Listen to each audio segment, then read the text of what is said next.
গণভবন কারো বাপের ভবন না। একজন উপদেষ্টা বলেছেন জাতীয় সঙ্গীত একটি বিতর্কিত বিষয়, সুতরাং এটি পরিবর্তন করা যাবে না।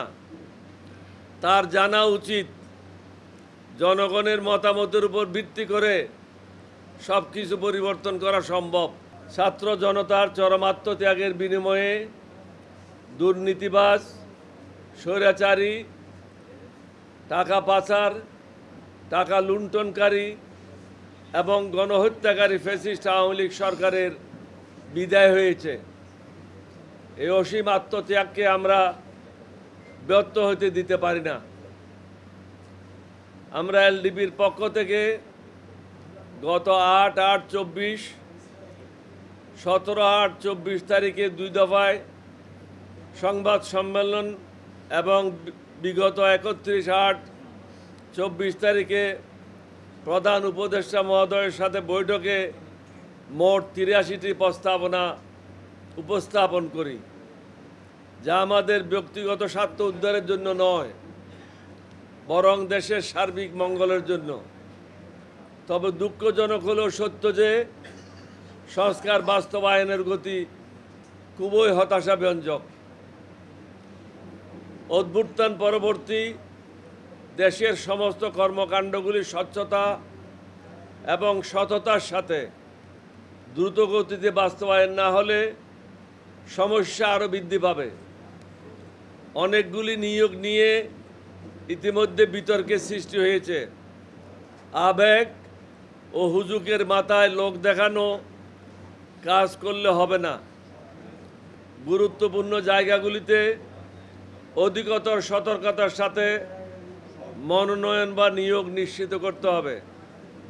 এছাড়াও উপদেষ্টা এবং নতুন নিয়োগপ্রাপ্ত ব্যক্তিদের অতীত ইতিহাস জানা না থাকলে বা রাজনৈতিক প্রজ্ঞার অভাব থাকলে দেশ ক্ষতিগ্রস্ত হবে। অন্যদিকে অতর্ব, অকর্মণ্য, ধীরগতি ব্যক্তিদের দিয়ে দেশকে এগিয়ে নিয়ে যাওয়া সম্ভব হবে না। ছাত্র জনতার রক্ত বিতে যাবে। একজন উপদেষ্টা বলেছেন জাতীয় সঙ্গীত একটি বিতর্কিত বিষয়, সুতরাং এটি পরিবর্তন করা যাবে না।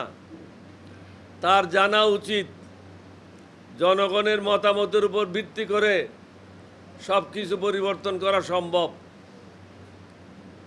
গণভবন কারো বাপের ভবন না, বরং যে একটি জাতীয় প্রতিষ্ঠান, বাংলাদেশের গর্ব।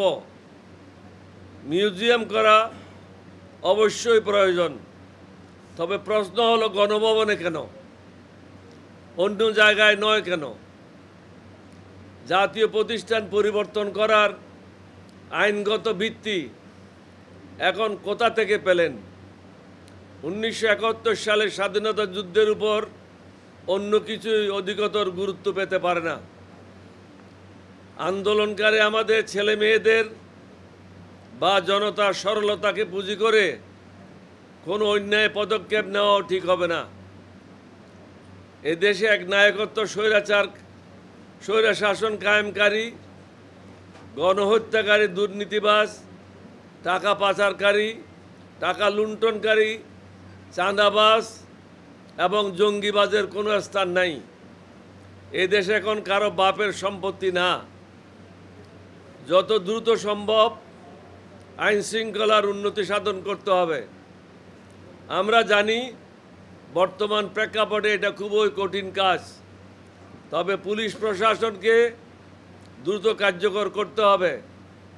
তা না হলে গণহত্যাকারীরা মাথাচাড়া দিয়ে উঠতে পারে।